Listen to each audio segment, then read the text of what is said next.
인간은 노력하는 한 방황하기 마련이니라. 파우스트는 독일의 데무노 괴테가 20대 청년 시절부터 80대 초반에 죽기 직전까지 무려 60년에 걸쳐 집필한 역작입니다. 괴테가 살던 18, 19세기의 유럽은 프랑스 혁명과 나폴레옹 전쟁을 거치며 자유와 이상을 향한 세계관이 요동치던 시기였고, 파우스트에는 이러한 시대 정신이 응축되어 있습니다. 괴테는 1749년 신성 로마 제국에 속한 프랑크푸르트의 부유한 가문에서 태어났습니다. 어려서부터 다방면의 예술에 재능을 보이던 괴테는 24살에 발표한 젊은 베르테르의 슬픔으로 단숨에 세계 문학계에 이름을 알립니다. 이후 바이마르 공국의 고위 관료로 평생을 보내며 바이마르 고전주의의 부흥을 이끕니다. 고전주의는 고대 그리스 로마 문화에서 강조한 조화, 절제, 균형을 추구하는 사조입니다. 괴테는 이를 파우스트 안에 구현하고자 했죠. 이 작품은 파우스트라는 인물의 일대기를 통해 지성과 감성, 현실과 이상, 역사와 신화를 넘나들며 더 높은 이상을 향해 끊임없이 고군분투하는 인간상을 그려냅니다. 파우스트는 처음에 이성과 지식만을 쫓다가 그 한계를 깨닫고 악마와의 계약을 통해 감성과 욕망의 세계를 경험하지만 파국을 맞습니다. 이후 현실 정치에 뛰어들지만 탐욕이 만든 허약한 질서에 환멸을 느낍니다. 이어 변치 않는 절대 미의 여신 헬레나를 찾아 고대 신화의 세계로 떠나지만 현실에서 붙잡을 수 없는 환영일 뿐이었습니다. 마지막으로 그는 바다를 막은 간척지에서 자유로운 공동체를 세우려는 사회적 이상을 품습니다. 이렇게 지식과 쾌락을 갈구하는 개인적 인간에서 사회적 이상을 실천하려는 사회적 인간으로 성장하죠. 하지만 이 과정에서 악마의 유혹에 흔들리고 무고한 생명을 희생시키는 죄를 범합니다. 결국 이 작품은 아무리 높은 이상을 향해 노력할지라도 불완전할 수밖에 없는 인간에게 과연 구원은 가능한지 묻고 있습니다. 그 답을 구하기 위해 지금부터 이야기가 시작되는 16세기의 독일로 가보시겠습니다. 파우스트는 신학, 철학, 의학 등 모든 분야의 학문을 섭렵한 저명한 학자입니다. 하지만 방대한 지식만으로는 세상의 진리에 다다를 수 없다는 한계에 절망합니다. 그러던 어느 부활절 저녁, 들판에서 만난 개가 그의 서재까지 따라오더니 악마 메피스토펠레스로 변합니다. 그는 고귀한 정신을 추구하는 파우스트를 쾌락으로 파멸시킬 수 있는지 하느님과 내기 중이었습니다. 메피스토펠레스는 대뜸 계약을 맺자고 제안합니다. 이번 생에서 모든 쾌락을 누리게 해줄 테니 죽어서 자신을 섬기라고 말이죠. 지식의 한계를 깨닫고 쾌락을 통해 인류의 행복과 슬픔을 직접 느끼고 싶던 파우스트는 제안을 수락하며 선언합니다. 내가 쾌락에 농락당한다면 그것은 내 마지막 날일세. 순간이여 멈추어라. 정말 아름답구나. 내가 이렇게 말하면 자네는 날 마음대로 할 수 있네. 마법에 의해 젊음을 되찾은 파우스트는 거리에서 만난 순진한 처녀 그레트엔에게 첫눈에 반합니다. 메피스토펠레스는 보석 선물을 미끼로 그레트엔을 유혹하는 것을 돕고 보석의 화려함에 홀린 그레트엔은 너무나 쉽게 파우스트에게 마음을 엽니다. 하지만 이 사랑은 곧 파국으로 치닫습니다. 사랑에 눈먼 그레트엔이 파우스트와 쾌락의 밤을 보내기 위해 어머니에게 수면제를 먹였다가 죽음에 이르게 하고, 이를 알게 된 그레트엔의 오빠도 파우스트와의 결투 끝에 목숨을 잃습니다. 실성한 그레트엔은 자신이 출산한 아이를 물에 빠뜨려 죽이고 감옥에 갇혀 사형을 기다리는 신세가 됩니다. 파우스트가 그녀를 구하려고 몰래 감옥을 찾지만 그녀는 끝내 도피를 거부하며 말합니다. 하느님, 저를 심판해 주소서. 저를 당신 손에 맡깁니다. 파우스트는 사랑과 욕망만으로는 인간이 구원에 이룰 수 없다는 사실을 깨닫습니다. 그레트엔을 떠나온 파우스트와 메피스토펠레스는 황제가 다스리는 한 제국으로 갑니다. 대신들은 나라가 어지럽고 흉흉하다며 상소를 올리고 있었고, 이를 듣던 메피스토펠레스와 파우스트는 제국이 어려워진 것은 돈 때문이니 황제에게 화폐를 발행하라고 권합니다. 곧 황제가 서명한 화폐는 전국 방방곡곡으로 뿌려지고, 은행에서 화폐를 금이나 은으로 교환한 백성들은 푸줏간으로, 빵집으로, 선술집으로 달려나갑니다. 제국은 순식간에 활기를 되찾죠. 흡족해진 황제가 대신들에게 화폐를 직접 나눠주며 어디에 쓸 건지 묻습니다. 그들은 뻔한 대답만 늘어놓습니다. 명랑하고 기분 좋게 살겠습니다. 사랑하는 여인을 위한 보석을 마련하겠습니다. 곱절로 좋은 술을 마시겠습니다.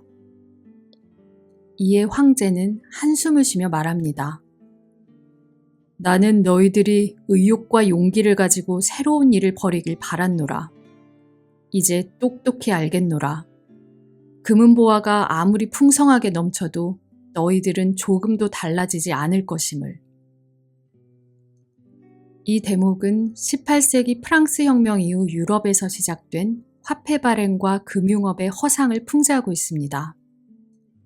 화폐는 당장 눈앞의 위기는 덮어주지만 세상을 바꾸는 근본적 가치를 제공하지는 못한다는 사실을 강조하고 있죠. 파우스트 역시 탐욕에 기대는 현실 정치와 경제의 허상을 깨닫고 회의에 빠집니다. 흔들리는 현실 정치에 실망한 파우스트는 흔들리지 않는 절대적 아름다움을 가진 고대 미녀 헬레나에 대한 열망을 품습니다. 그래서 메피스토펠레스의 마법을 빌려 고대 그리스 신화의 세계로 떠납니다. 이 세계는 고전주의에 빠져있던 괴테가 만들어낸 가상의 세계입니다.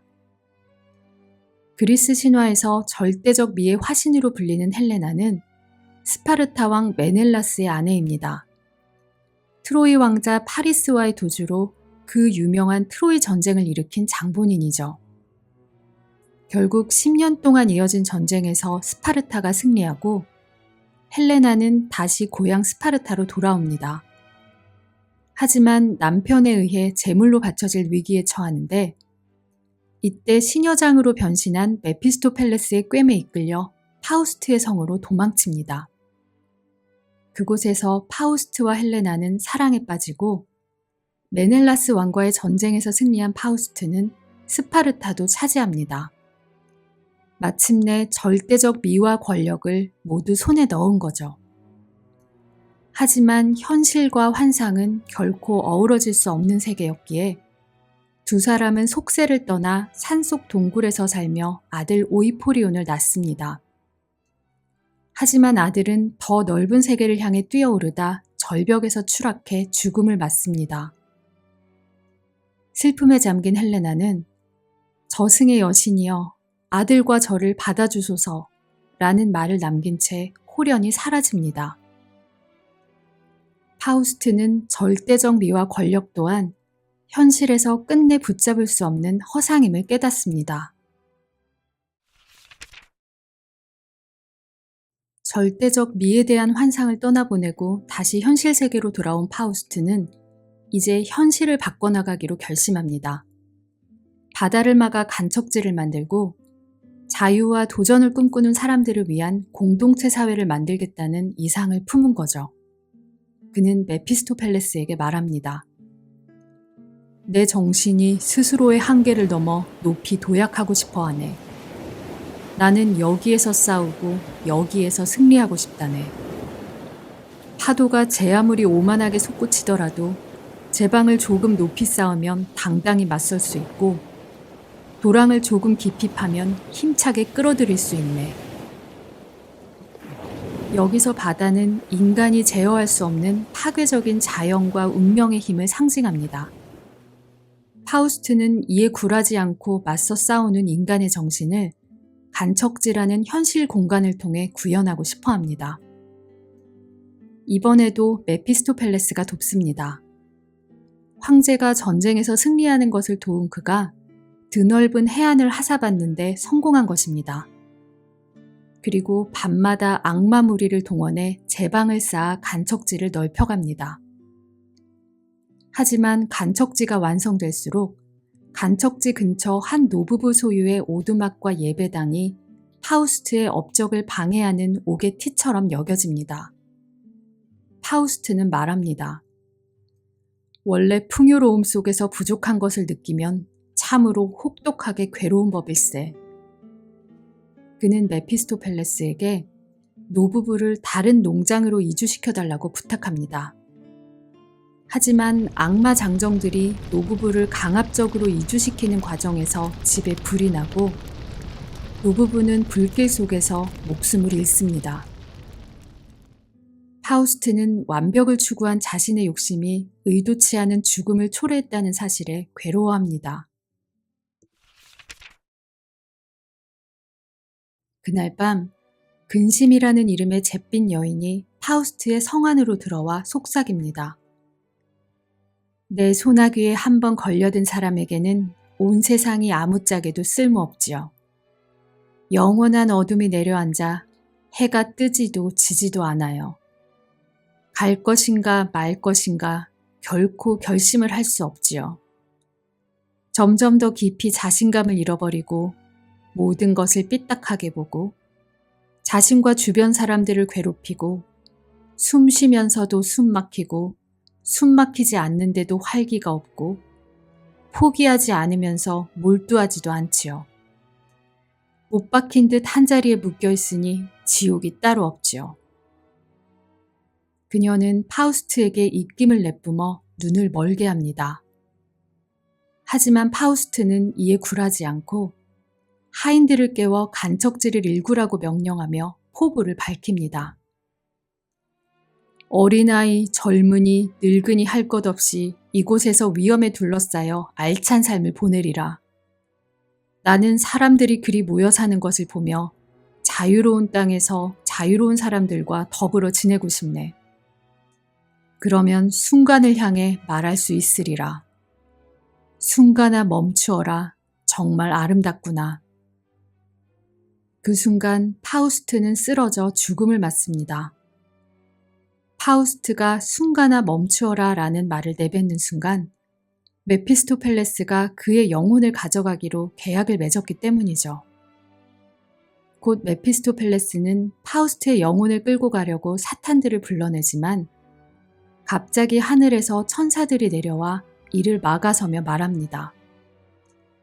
언제나 노력하며 애쓰는 자는 우리가 구원할 수 있노라. 파우스트의 노력은 때로 무고한 사람을 희생시키고 악마를 끌어들이는 무리수를 두기도 했지만 더 나은 공동체와 세상을 만들고자 한 선한 이상과 노력은 끝내 구원받았습니다. 이미 구원받은 그레트엔도 하늘에 있는 성모 마리아 곁에서 파우스트의 영혼을 맞아줍니다. 작품은 여기서 막을 내립니다. 쫓아야 할 꿈과 이상이 있는 한 우리는 늘 넘어지고 실패를 거듭할 수밖에 없습니다. 누군가에게 의도치 않은 상처를 주기도 합니다. 하지만 꿈과 이상이 사회와 공동체를 위한 선한 의도를 담고 있다면 고군분투를 멈추지 않는 우리의 모습 속에 구원이 있다고 괴테는 말합니다. 선량한 꿈을 꾸는 한 우리는 순간에 멈추어서는 안 될 것입니다. 우리는 나아감으로써 구원받을 수 있기 때문입니다.